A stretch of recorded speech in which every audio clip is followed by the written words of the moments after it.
Débora, terceiro B, número 6. Reino protista. O reino dos protistas, agora também denominados proctistas, é muito variado. Tem em comum o fato de serem eucariontes e não apresentarem tecidos. A maioria tem apenas uma célula, embora nesse reino existam algas com mais de 50 metros. Características dos protistas. Os protistas englobam grupos de seres vivos tão diferentes entre si que, numa análise mais superficial, fica difícil entender imediatamente que pertencem ao mesmo reino. Tradicionalmente, os protistas são divididos em algas e protozoários. Os protozoários são os protistas heterótrofos e as algas são autótrofos. Além disso, entre as algas há unicelulares e pluricelulares. Inicialmente, os protozoários foram classificados no reino animal e as algas no reino vegetal.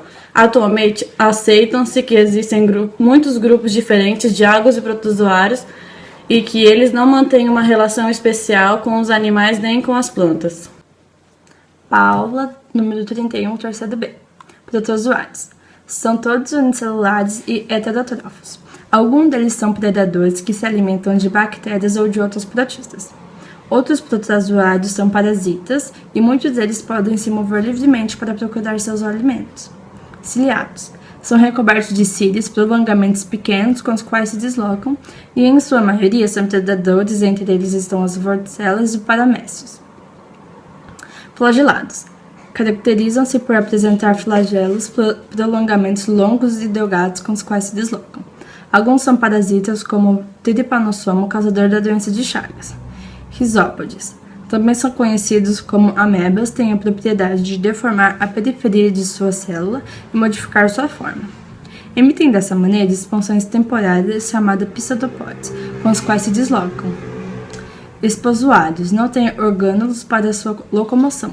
Todos são parasitas como os representantes do gênero Plasmodium, causadores da malária. Radiolários. Embora pertençam ao grupo dos risopódios, merecem uma menção à parte. Caracterizam-se por fabricar um esqueleto de sílica com formas muito variadas. Flávia, número 8, terceiro B.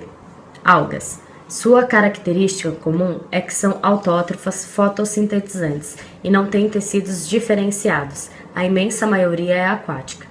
As algas unicelulares costumam flutuar livremente e formam o fitoplâncton, do qual se alimentam os protozoários e muitos animais aquáticos. As algas pluricelulares normalmente fixam-se ao fundo. Embora existam muitos tipos de algas, estão listados aqui alguns dos mais interessantes. Diatomáceas. São algas unicelulares que ficam no interior de um estojo que elas próprias fabricam com sílica.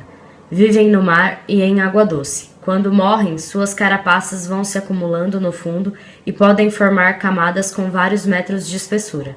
Rodófitas. A maioria das rodófitas e pluricelular, para a realização de fotossíntese, contam com a presença de clorofila e diversos pigmentos que lhes conferem teor avermelhada, sendo por isso denominadas algas vermelhas. Feófitas. Também são chamadas algas pardas, com os sargassos e os kelps, são todas pluricelulares e chegam a alcançar mais de 50 metros em algumas espécies. A maioria é marinha. Clorófitas. São as algas verdes, vivem em água doce no mar e em até solo úmido ou sobre cascas de árvores.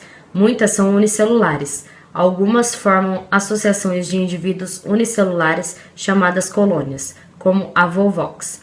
Também é muito frequente que formem filamentos visíveis a olho nu, como ocorre com a espirógira. Formam também talos com diversas formas e tamanhos.